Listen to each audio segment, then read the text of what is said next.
Bonjour à nouveau, Monsieur Azatassou. Bonjour, madame. Merci d'avoir accepté une fois encore notre invitation. Avec promptitude. C'est moi, Oui. c'est moi qui vous remercie. Alors, de la semaine écoulée, fin semaine écoulée probablement, jeudi, vendredi, le président du nouveau parti, le libéral, Richard Bonougourou, a été interpellé pour corruption à l'endroit de quelques membres du ministère de l'Intérieur de la fonction publique. De la sécurité publique. Sécurité publique dans le cadre des formalités administratives pour son récépissé. Alors, comment interprétez-vous la situation actuelle de Richard Bonougourou? Merci, madame. Bon, je ne saurais vraiment en parler parce que je ne connais pas l'homme, vraiment. J'ai commencé à le découvrir à une certaine période, il était loin, et puis il est venu, il a commencé à intervenir, à animer la vie publique. Bon, je ne le connais pas vraiment. Je ne connais pas vraiment. Et je ne connais pas non plus le dossier. À part ce que le ministre de l'Intérieur a fait la déclaration du ministre de l'Intérieur a fait comme communiqué là-dessus. Je ne connais rien de cela. Par conséquent, j'attends de voir comment ce dossier va évoluer pour pouvoir apprécier.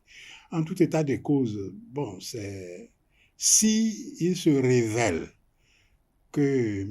Richard Bonougourou est traité de cette façon et que ce n'est pas régulier, si je trouvais par exemple que ce n'est pas régulier, si je trouvais que c'était parce que par un certain nombre de prises de position qu'il avait été traité de cette manière, je le défendrais bec et ongle, comme je défends Madougou, comme je défends Ivor, comme je défends tous les politiques qui sont brimés, qui sont réprimés par rapport à leur désir de se porter candidat, par rapport à leur désir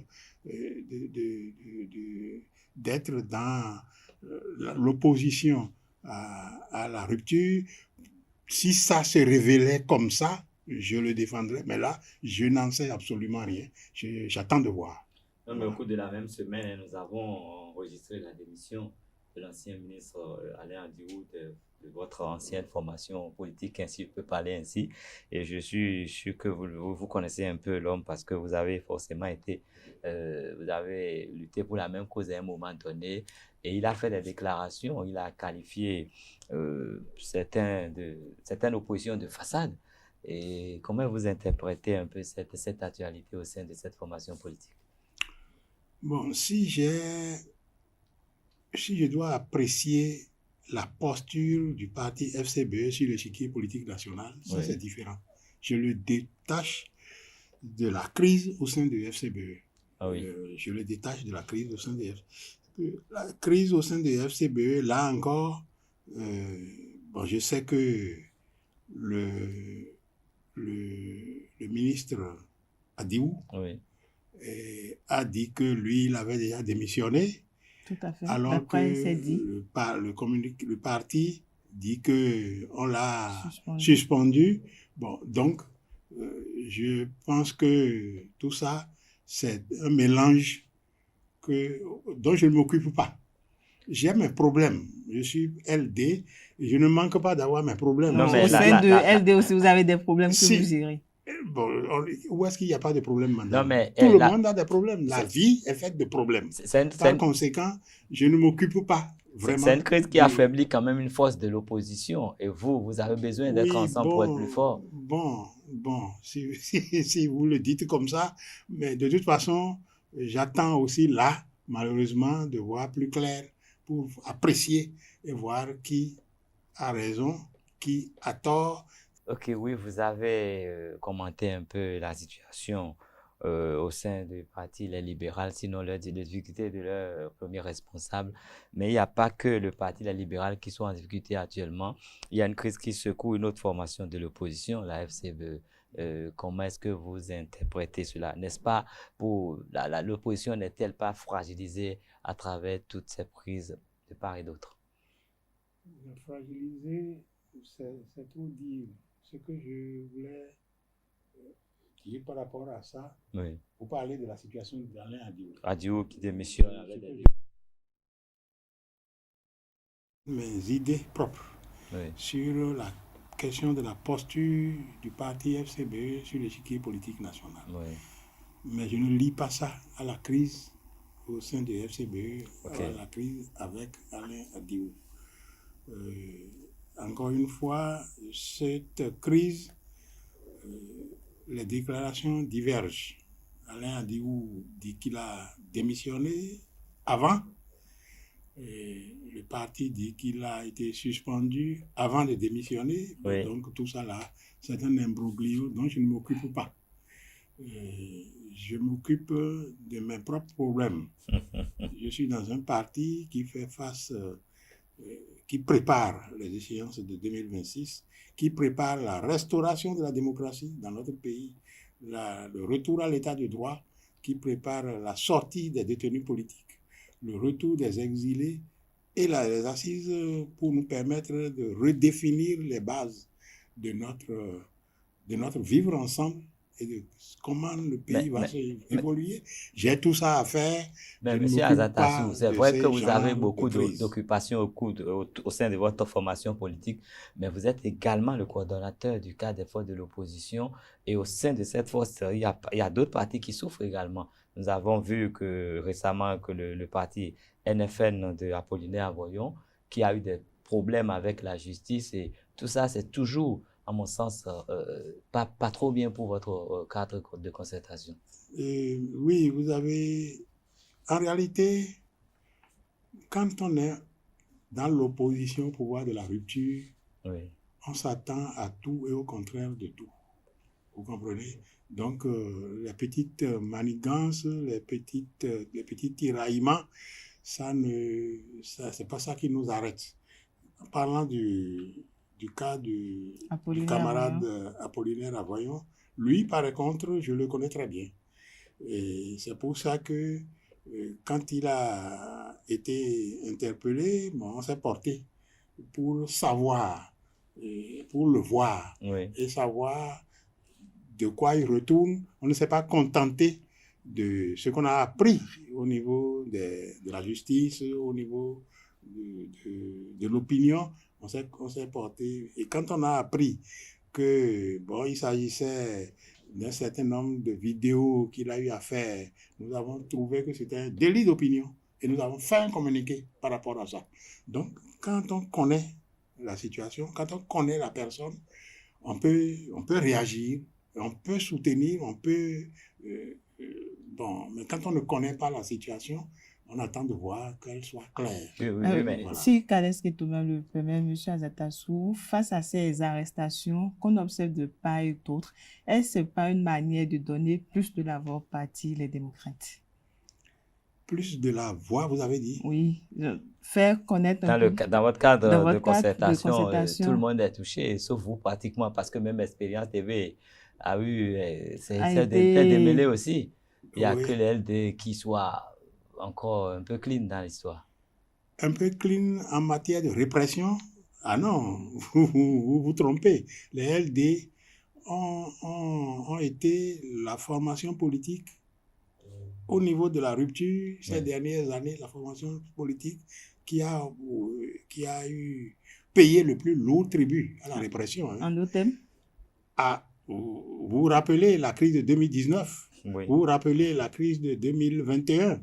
Vous vous rappelez tout ça? Vous vous rappelez tous ceux qui sont en prison? Les LD ont la plus lourde part là-dedans. Vous comprenez? Donc on ne peut pas dire que nous n'avons pas été réprimés. Donc maintenant, je comprenais autrement la question de madame. Est-ce que ce n'est pas pour nous mettre en exergue qu'on nous réprime?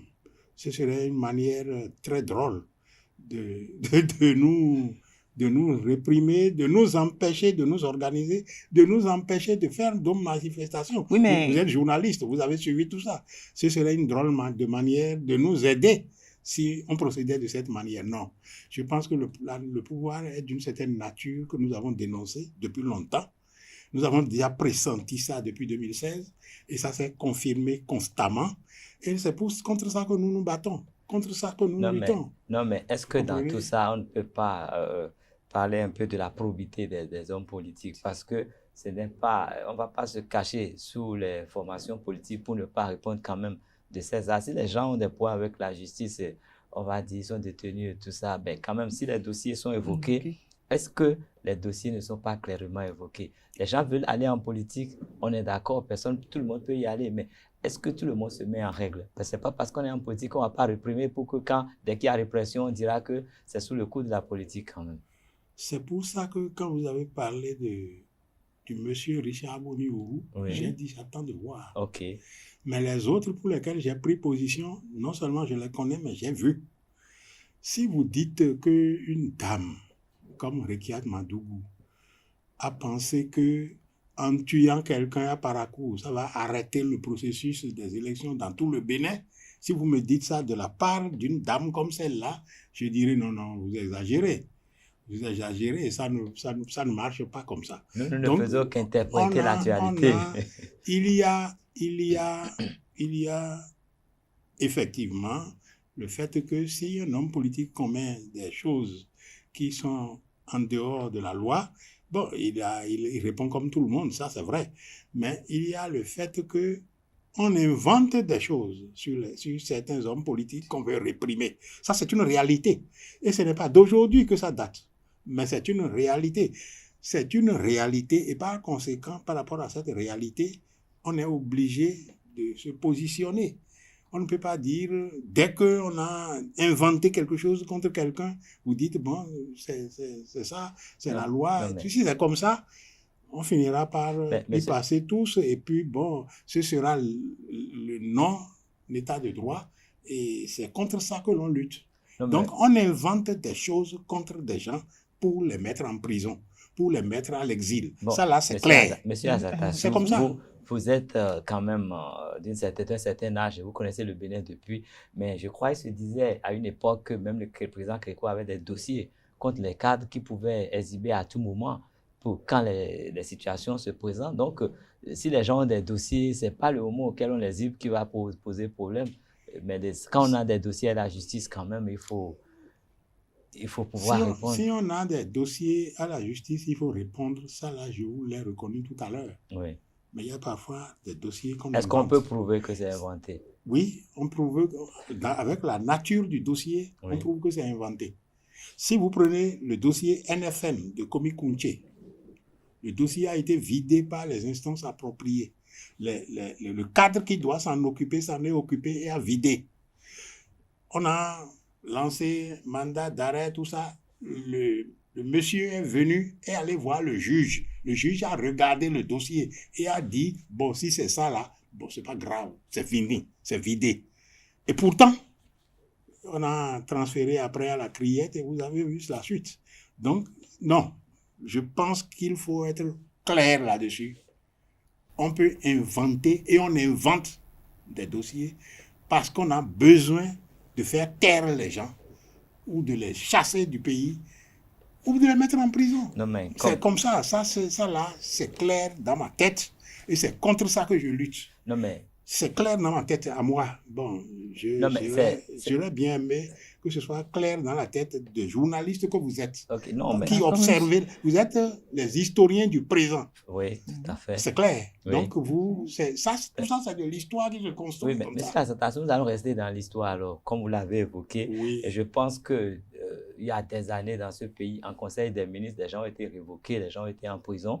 Ça a été prononcé en Conseil des ministres bien avant la démocratie. Et aujourd'hui, même encore, des gens sont révoqués en Conseil des ministres. Est-ce qu'on a ramené pour améliorer la gestion de nos communes, surtout aujourd'hui en prison? Donc, je crois qu'il y a un problème de probité. Est-ce que ce n'est pas la probité du Béninois qu'il faut interroger en la matière avant de parler de l'homme politique? Parce qu'il faut de bons Béninois avant de parler de bons hommes politiques.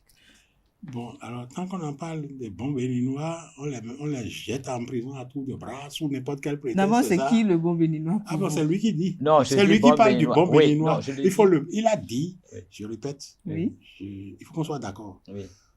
Il faut le bon Béninois pour faire la bonne politique. C'est ça que vous avez dit. Bon.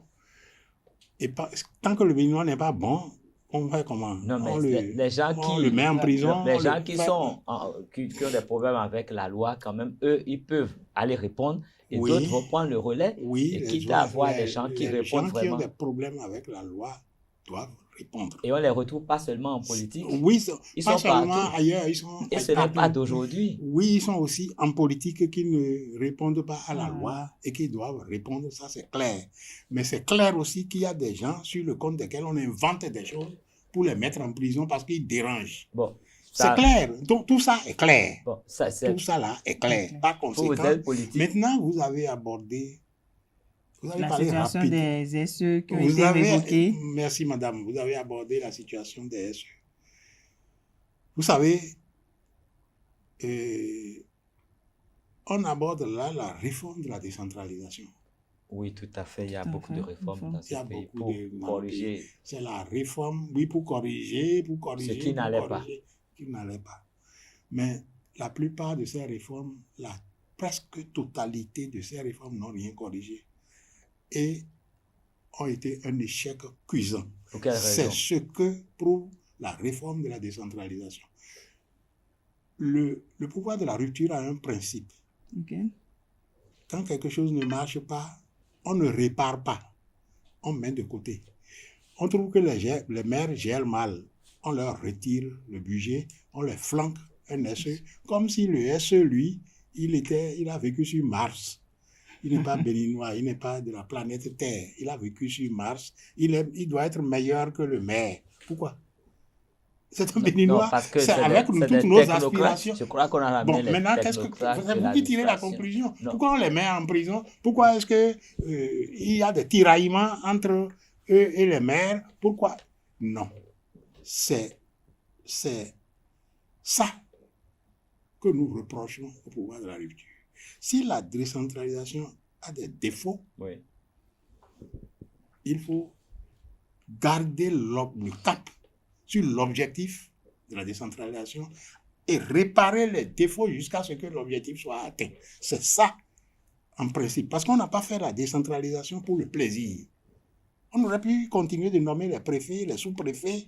Les préfets, oui, on les nomme. Oui. Mais les sous-préfets et autres, on aurait pu continuer de les nommer. Mais on a estimé qu'il faut faire la décentralisation. C'est-à-dire qu'il faut la démocratie à la base et faire en sorte que au niveau local, les décisions soient prises. les responsables s'appuient sur les investissements nationaux pour promouvoir l'économie locale, la démocratie locale, l'emploi au niveau local. C'est ça l'objectif de la décentralisation. On arrive, on dit les maires gèrent mal, paf, on leur retire le budget, paf, on les flanque de SE, et puis maintenant les SE, on voit comment c'est que ça devient. Non. Quand ça fait mal, il faut évaluer, voir pourquoi l'objectif n'est pas encore atteint, pourquoi c'est mal géré, qu'est-ce qu'il faut régler. Mais pas détruire. Vous comprenez? Pas mettre de côté. Non, mais La rupture, est-ce mettre que de vous côté. pensez que l'avènement des FCE met en mal La gestion des la mairies. gestion à la base, la décentralisation? C'est le maire qui est élu. C'est le maire qui est élu. Et la gestion à la base veut que l'élu, que ce soit lui qui réponde de la gestion de la commune. Et pourquoi il n'est pas ordonnateur de son budget?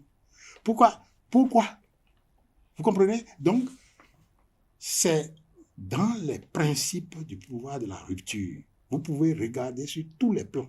Sur tous les plans. Dès qu'on dit, bon, ça là, c'est pas... Quand on est arrivé, les sociétés d'État là, qu'on a fermé, on a renvoyé tous les travailleurs. Qu'est-ce qu'on dit? On dit c'est mal géré. Mais les sociétés d'État sont mises là pour des buts précis, pour remplir des missions précises. Si c'est mal géré, tu t'organises pour que la gestion s'améliore et que les objectifs soient atteints. Mais tu dis non, comme c'est mal géré, on ferme. Bah, on a fermé l'ONASA, on n'a pas étudié par quoi la mission qui est assignée à l'ONASA, qu'est-ce qui doit le remplacer? Et puis quand la famine est arrivée, on a dit c'est les coqs qui ont mangé le maïs. c'est les coques, c'est la guerre en Ukraine, c'est machin, comme si un pouvoir qui arrive doit gérer en l'absence de toute crise internationale, de toute crise nationale, en l'absence de tout, pour pouvoir bien faire. Non, c'est parce qu'il survient des crises, il survient des choses au niveau international qu'on ne maîtrise pas, qu'on prévoit des mécanismes pour que lorsque ça arrive, on puisse se servir de ces mécanismes et s'en sortir. Mais quand vous arrivez sans études, boum, on a fermé. On a chassé tous les travailleurs, on a remercié tout le monde. Et puis, on donne à peu près la mission à un privé qui n'a pas les mêmes objectifs. Vous comprenez? Bon, donc, si vous voulez, Monsieur Azata, le pouvoir de la rupture... Je comprends que vous décriez quelque chose là, oui. Mais en politique, vous avez décrié autre chose. Vous avez décrié, par exemple, le code électoral. Et aujourd'hui, il y a une commission de pilotage pour l'audit du fichier électoral qui a été mise en place. Mais au sein de cette commission, vous y êtes, mais il y a encore crise. Le COPIL, le comité de pilotage, est composé d'êtres humains, d'hommes. Oui. Et quand il y a des hommes quelque part, il peut y avoir des problèmes, des incompréhensions, des malfaçons. Il peut y avoir beaucoup de choses. Vous comprenez? À partir de ce moment, on ne dira pas « Ah, votre copine là, bon, bref, on jette. » La rupture aurait dit ça. Mais nous, on ne dit pas ça. Non, on ne dit pas ça. C'est des hommes et ils ont réfléchi. C'est des hommes de qualité d'ailleurs. C'est des hommes de qualité, tous, pratiquement. Oui. C'est des hommes de qualité, tous. Par conséquent, ils ont continué à travailler en leur sein, à réfléchir en leur sein pour leur mission. Ils ont focus sur leur mission. Et par conséquent, ils ont continué à réfléchir, à travailler en leur sein, à ce que la mission soit atteinte. Et vous verrez, cette mission d'audit du fichier électoral, ils ont à cœur. Ça ne dépendra pas d'eux que ça ne soit pas, reçu. Vous êtes en train de dire qu'ils vont arriver à terme. Oh oui, madame, ils vont arriver à terme. En tout cas, ça ne dépendra pas d'eux qu'ils n'arrivent pas à terme. Ils sont déterminés à arriver à terme. Mais ils ont des problèmes entre eux. Les problèmes, c'est inhérent aux hommes. Si on nous laisse, nous trois qui sommes ici, là, maintenant, pendant 2 jours, 10 jours, on commencera à avoir quelques petits problèmes. On va dire, ça dépendra. Comme moi, je suis le plus vieux, je vais dire, bon, venez, c'est pas grave, non, on va gérer. Bon, vous voyez, mais je ne dirai pas, je vous renvoie tous, non, toi, tu sors des AE parce que tu as des problèmes, non. Je ne dis pas ça. C'est ça le problème. Le pouvoir de la rupture ne règle pas les choses en étant focus sur les objectifs. Ils viennent... Pour eux, c'est trop lent. Il faut, on casse. Et puis, on avance. Et puis, on bute. Et on ne sait plus comment avancer. Monsieur Azatassou, je sais que vous êtes très critique à l'égard de la politique, de la gouvernance actuelle dans notre pays. Mais cette semaine, nous avons remarqué que quelqu'un qui a été votre candidat, en tout cas le candidat du FCBE il y a presque 10 ans, est revenu maintenant applaudir carrément la gouvernance du président Talon. Lionel Zinsou, il est monté au créneau, il a parlé, il a été admiratif de tout ça. Oui. Quel commentaire faites-vous? Non, c'est son opinion. C'est l'opinion de Lionel Zinsou. Je veux pas. C'est son opinion. Et il a le droit d'avoir son opinion et le droit d'exprimer son opinion. C'est l'opinion de Lionel Zinsou. Vous comprenez? Et il a ses repères, lui. Il a sa façon dont il perçoit les choses. Oui. Donc, je n'ai rien à dire par rapport à ça. C'est son opinion. Je peux ne pas être d'accord. Ce sera mon opinion. Vous comprenez? Oui. Voilà. Donc, et j'ai aussi le droit de l'exprimer et de dire que je ne suis pas d'accord avec la vision que Lionel Zinsou porte actuellement. Je peux ne pas être d'accord, madame, c'est comme ça. Et les choses, les hommes, ça évolue dans un sens, ça évolue dans un autre. Bon, bref, moi, c'est son opinion. Ouais. Oui, parlant toujours en fait, de l'actualité, nous avons enregistré récemment hein, que le gouvernement du président Patrice Talon a quand même pris des dispositions pour faciliter l'accès au gaz domestique aux uns aux autres. On a souvent décrié que ce gouvernement n'était pas du tout dans le social, mais il y a quand même été, des décisions ont été prises à cet égard et je ne sais pas, hein, est-ce que vous avez des commentaires vis-à-vis de cela? Ah, s'il y a eu Parce des qu'on décisions, on attendait depuis de pouvoir charger nos gaz de telle entreprise auprès de l'autre. C'était pas possible, c'était très compliqué, mais aujourd'hui, c'est facilité. Et puis, les coûts aussi sont prévus à la baisse et accessibles à tout le monde. ah voilà, d'accord, d'accord. Non, mais si c'est comme ça, c'est très bien. Il n'y a que ça que moi je demandais.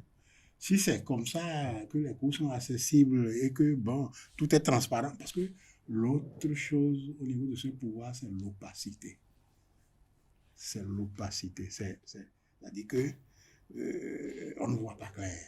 Si c'est transparent et que vraiment les coûts sont revus à la baisse et que on sait comment ça se passe et que bon, les gens ont le gaz domestique vraiment, bon, je ne demande que ça. Je ne demande que ça. Ça n'a qu'à se répercuter sur beaucoup d'autres choses. Et puis bon, que veut le peuple? Voilà. Le peuple, le pain d'abord, hein, avant tout, Le et puis après la paix. et la paix, et puis la liberté. Parce que même avec tout ça, si vous n'avez pas la liberté, ça coince quelque part. Donc, pour vous, le peuple béninois n'est pas libre. Là où on est actuellement, il y a des repères qui sont essentiels et qui montrent que les questions de liberté sont à revoir dans ce pays. Il y a des repères essentiels. Vous avez des propositions pour améliorer tout cela en fait, au sein de votre parti? Oui. Nous, on n'appliquera pas une loi comme sur le numérique, là. Pour nous, le délit de presse doit être revu. Ça doit être revu. Le délit de presse doit être revu. Ça, c'est d'abord ça. Deuxièmement, je suis même allé trop loin. Les gens qui nous empêchent de nous réunir, là, quand le pouvoir a commencé ça au début, déjà le début, on va disperser des étudiants qui sont réunis sur le campus ou dans un amphithéâtre, on va les disperser.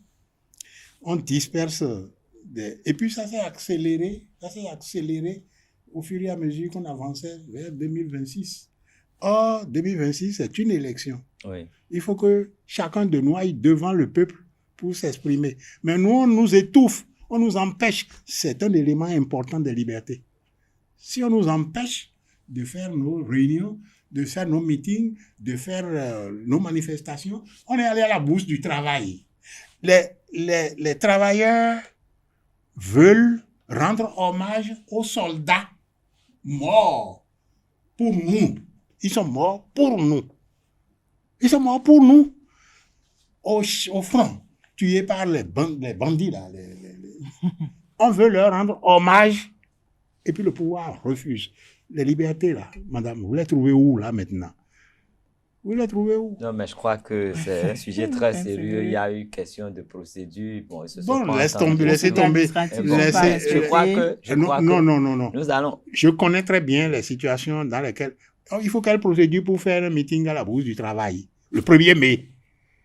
Il faut quelle procédure? La bourse du travail le 1er mai. Je ne suis pas né d'hier.